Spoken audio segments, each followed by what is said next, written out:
Hi friends, welcome to அக்ஷயா.com. இன்றைக்கி இந்த வீடியோவில் சட்டுன்னு சிம்பிளாக செய்யக்கூடிய ஒரு ஈஸியான டேஸ்டியான ஸ்வீட் ரெசிப்பிங்க. வாயில் வச்ச உடனே கரைஞ்சிடும். வீட்டில் இருக்கக்கூடிய சிம்பிளான ஒரு சில பொருட்களை வச்சு 10 நிமிஷத்தில் ஈஸியாக இப்படி செஞ்சு அசத்துங்க. அதுக்கு வானலில் 2 டேபிள் ஸ்பூன் அளவுக்கு கடலைப்பருப்பு சேர்த்துக்கங்க. கூடவே 1 டேபிள் ஸ்பூன் அளவுக்கு பச்சரிசி சேர்த்துக்கங்க. சேர்த்து அடுப்பை மிதமான தீயில் வச்சு வறுத்துக்கங்க. அரிசி நல்லா பொரிஞ்சு கடலைப்பருப்பு வறுபட்டு வரணும். இந்த அளவுக்கு நல்லா பொரிஞ்சு வறுபட்டதும் அடுப்பை ஆஃப் பண்ணிவிட்டு இதை அப்படியே மிக்சர் ஜாரில் மாற்றி ஆற விட்டுடுங்க. ஆறி வரட்டும். நல்லாவே ஆறி எடுத்து ஆறின பிறகு மிக்சர் ஜாரில் சேர்த்துட்டு இதோட 2 கப் அளவுக்கு துருவன ஃப்ரெஷ்ஷான தேங்காய் சேர்த்துக்கங்க. நான் ஒரு முழு தேங்காயுமே துருவி சேர்த்துருக்கேன். கப்பில் அளந்து சேர்த்துக்கங்க. அப்போ தான் மற்ற பொருட்களும் சேர்த்திங்கன்னா கரெக்டாக இருக்கும். இப்போ 2 கப் அளவுக்கு தேங்காய் சேர்த்து நல்ல மையை அரைச்சி எடுத்துகிட்டு வந்துடுங்க. அரைச்ச பிறகு இதில் 1 கப் அளவுக்கு தண்ணீர், எந்த கப்பில் தேங்காய் எடுத்திங்களோ அதே கப்பில் 1 கப் அளவுக்கு தண்ணீர் ஊற்றி லைட்டாக கொரகொரப்பாக அரைச்சி எடுத்துகிட்டு வந்துடுங்க.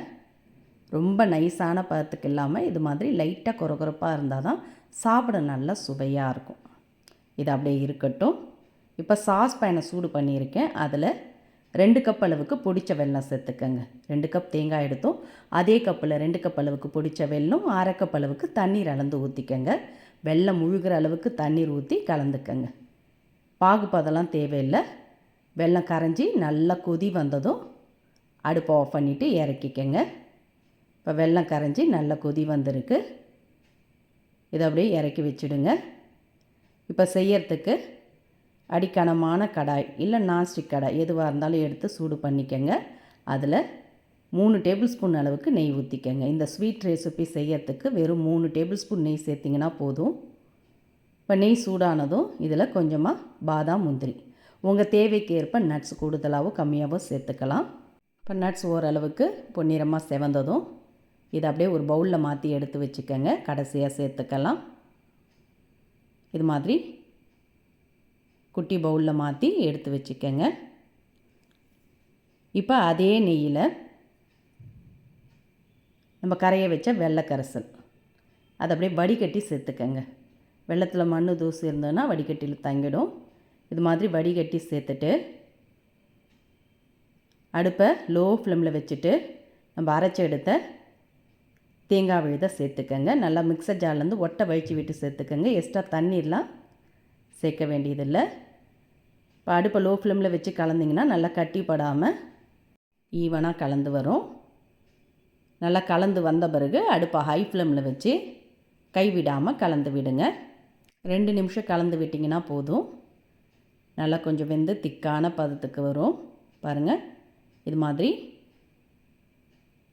நல்லா கொதித்து அல்வா பதத்துக்கு வந்திருக்கு பாருங்கள். இப்போ இதோட ஒரு 1/2 டீஸ்பூன் அளவுக்கு ஏலக்காய் பொடி சேர்த்து கலந்துக்கங்க. கலந்து நல்லா வானலில் ஒட்டாமல் திக்காகணும். திரும்பவும் 1 நிமிஷம் கலந்திங்கன்னா நல்லா இது மாதிரி வானலில் ஒட்டாமல் நல்லா திக்காக அல்வா பதத்துக்கு உருண்டு வருது பாருங்கள். இதுதான் கரெக்டான பதம். இந்த டைமில் நம்ம நெய்யில் வறுத்து வச்ச முந்திரி பாதாமை சேர்த்துக்கங்க. சேர்த்து அதையும் நல்லா கலந்துட்டு அடுப்பை ஆஃப் பண்ணிவிடுங்க.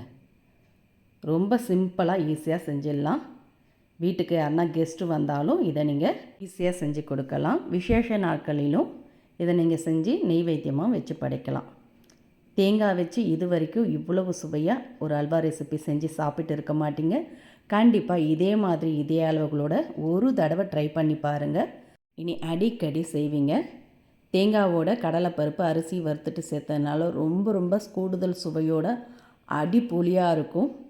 இந்த ஈஸியாக செய்யக்கூடிய சிம்பிளான அல்வா ரெசிபி உங்களுக்கு பிடிச்சிருந்தால் வீடியோக்கு ஒரு லைக் கொடுங்க. ஃப்ரெண்ட்ஸ் அண்ட் ரிலேட்டிவோட இந்த வீடியோவை நிறைய ஷேர் பண்ணுங்கள். மறக்காமல் நம்மளுடைய சேனலையும் சப்ஸ்கிரைப் பண்ணி வச்சுக்கோங்க. இது கூடவே பக்கத்தில் இருக்க பெல் ஐக்கானை ப்ரெஸ் பண்ணிவிடுங்க. அப்போ தான் நம்மளோட புது வீடியோக்கள் உடனுக்குடன் நோட்டிஃபிகேஷனில் வந்து சேரும். நன்றி, வணக்கம்.